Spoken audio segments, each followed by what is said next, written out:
Accident Investigation Standard Training Course, the Accident Investigation Process. RAL Industry Standard RIS 3119 TOM, Accident and Incident Investigation, contains industry-agreed best practice on investigation techniques and tools. The standard was drafted with industry input at all stages and signed off by industry representatives at Standards Committee.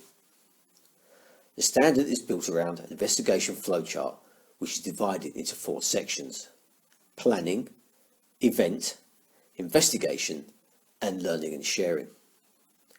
This video provides an overview of the last 3 sections in the flowchart.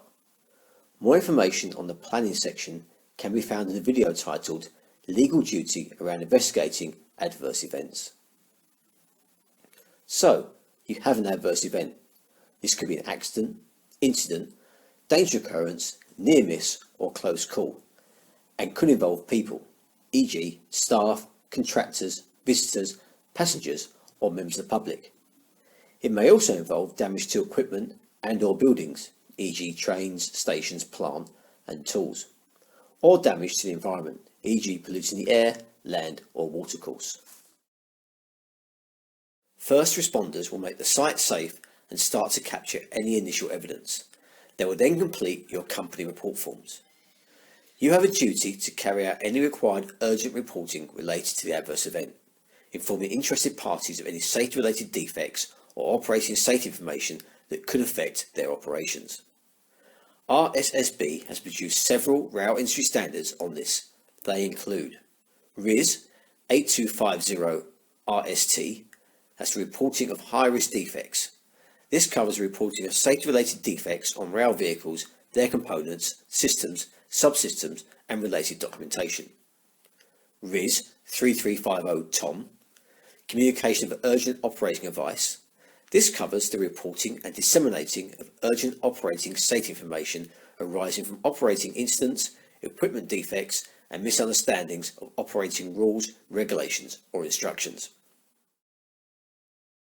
You also have a statutory duty to report certain adverse events to the Office of Rail and Road and also the Rail Accident Investigation Branch.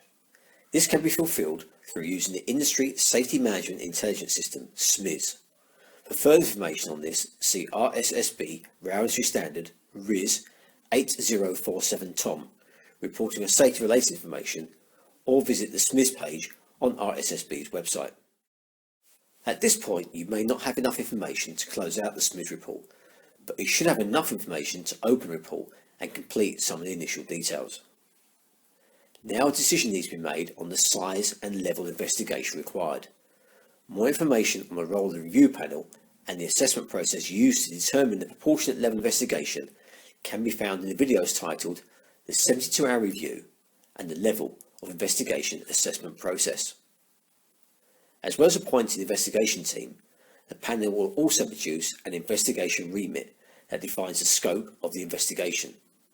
Armed with this, the investigation team can review the existing evidence, gather any new evidence as required, and start to analyse it.